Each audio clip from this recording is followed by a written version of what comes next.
Hi, this is Sal Tuzzolino, host and ringmaster of the Sports Circus, the big top of sports talk radio. Did you hear this? You really got to watch out. You get in front of a big kangaroo, and he starts kicking, you're done. Because that's going to happen here in Vegas or in Long Beach, right? Yeah, it won't happen around here. Clown around with us and stream the show online at thesportcircus.com. Join me and three-time NFL Pro Bowl safety and 12-year NFL coach Mark Carrier this Saturday morning at 8 here on NBC Sports 920, The Game. Okay, welcome back to segment 3 of the Sports Circus. Friday edition. Saturday edition can be found at NBC Sports 920 The Game. And that is 8 a.m. It could be at... I got to spit this out today, folks. So it's at 8 a.m. NBC Sports 920 The Game here in the Las Vegas market. And you can also stream the show live at thesportcircus.com. Live link right in the center of the page. Click on it. Listen it anywhere in the world. It's fun. We have special guest Mark Carrier from the Chicago Bears as our featured guest tomorrow. Also, he's an 11-year coach in the NFL. Great guy. Also, a student from Notre Dame High School in Chicago as well. So we paired up a student-athlete from Chicago with a former Chicago great football player. And it'll be a fun show. Tune in, lots of laughs. We've got a full house tomorrow. And I'll guarantee it's the Saturday morning cartoons of Sports Talk Radio. Also, the big top of Sports Talk Radio. So, this segment is brought to you by the College of Southern Nevada Athletics. Their nationally ranked baseball and softball teams are in full swing. Head on over to the Henderson campus to see exciting games against their rivals. Buy your tickets online at csncoyotes.com or at the Coyotes Stadium box office. The Sports Circus is a proud partner of CSN Athletics. Go Coyotes! All right. Moving on to the hockey trade deadline losers. And there were a handful of those. The Montreal Canadiens. This is a team that has a lot of skill offensively, but they're small. They're generally small. They got a couple of guys in the offseason last season that brought a little bit of grit. Andrew Shaw came over from the Chicago Blackhawks in to mix things up a little bit. Problem is, he's a small guy. So Montreal went out and picked up Steve Ott, a big guy from Detroit. We talked about them in the last segment. The Detroit Red Wings moved Steve Ott, who's just a big sandpaper growling kind of guy. So they basically ship him off to Montreal. Montreal gives up a 6th-round draft pick, which is not so bad. Montreal also goes out and gets Jordy Ben from the Dallas Stars, another team that was in clear sell mode. And Jordy Ben's another guy that's very much the same like Steve Ott. So you've got two big, burly guys that join the back end for Montreal. Now also, they pick up Dwight King from the LA Kings. And Dwight King is not really an impact player. He's a guy that, well, let's face it, he's not really doing a whole hell of a lot of ice. That's why the Kings shipped him out. And he's not really scoring. So it's almost a great thing for the Kings. So the Kings were a winner on that one, even though they were sort of a loser on their plan, the big plan. So really, Montreal didn't do anything to really help themselves on the front end. They went out and they got big, they got gritty, they're going to get themselves into fights, they're going to get themselves into penalty minutes, they're going to be shorthanded, they're going to give up goals, and I don't think Montreal did very well for themselves. New York Rangers, they lost the Kevin Shattenkirk sweepstakes. Bad move. They needed a top-line defenseman. They end up getting Brendan Smith, another guy from Detroit. No points, no productivity. Bad move. Rangers, you blew it. The New York Islanders, no moves. We talked about the Isles in the last segment. No moves. They're 1 point out of the last playoff spot. This is a team that has enough to make an impact in the playoffs. They've been there the last couple of years and done fairly well. Unfortunately, they did nothing, and they've got pieces to move. Big mistake. The Buffalo Sabres, lots of pieces again. No moves. Why would they do it? I have no effing clue. All I know is the Buffalo Sabres made a big mistake by not making moves. And let's face it, when you have players and you're going to lose some to the expansion draft, you probably want to get value for them. Some kind of max value, whatever that means. Hell, even a bag of magic beans. I don't care, some fairy dust, anything. A leprechaun, just anything. Broken Coke machine. We always talk about that one. The Columbus Blue Jackets added aging Kyle Quincy from the Detroit Red Wings. Again, Detroit shipping off everybody, getting rid of everybody they can. And frankly, Kyle Quincy's not enough. I think it was a bad move on their part. They should have left that deal alone.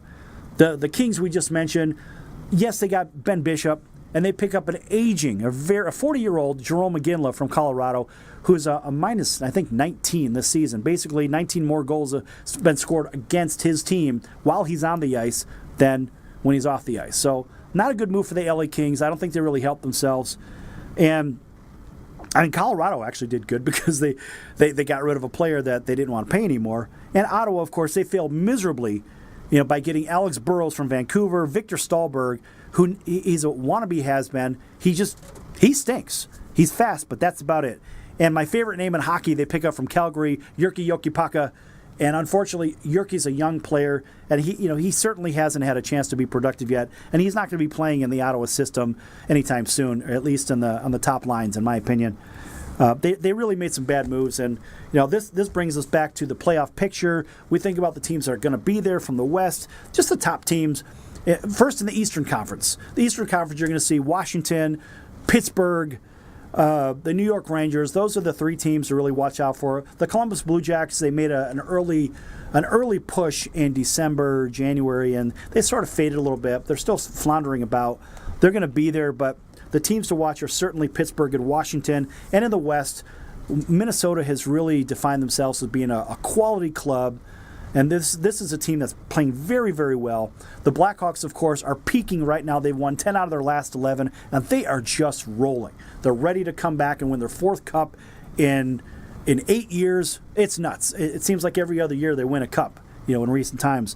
So, in fact, we had basically a preview of the Cup Finals with Pittsburgh and Chicago just a couple of days ago, and Pittsburgh was absolutely manhandled. Patrick Kane, what a hat trick, an unbelievable backhanded goal, a no-look goal at the end of the game. It was crazy. Everybody throws their hat onto the ice because it's a hat trick, 3 goals for the shooter, and I'll tell you what, he earned all those hats. The players keep those hats too.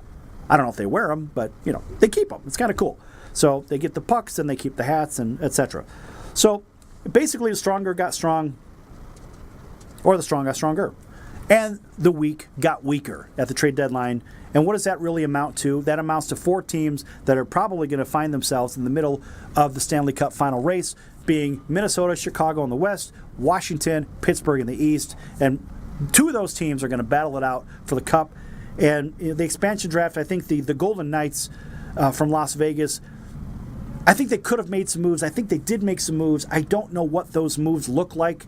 But what I will tell you is that the Knights were certainly in the mix of getting a lot of things done. And watch and see if they don't announce a couple of moves in the next couple of months. So we're going to shift over to the NCAA basketball. Now we've got the tournament is upon us. We have the conference tournaments leading up to the big dance. And we always ask who's in, who's out, who's on the bubble, who is not.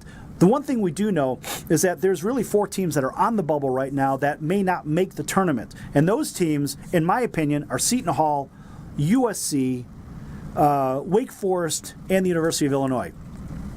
The teams collectively, without spending a lot of time on them, they haven't had a lot of quality wins. When you look at where they stand in total scoring, to total defense, to three-point percentage, and how they're defending, and their strength of schedule, who they've played, who they've beaten, and who they've lost to. Because there are teams with really bad losses out there, as well as good wins.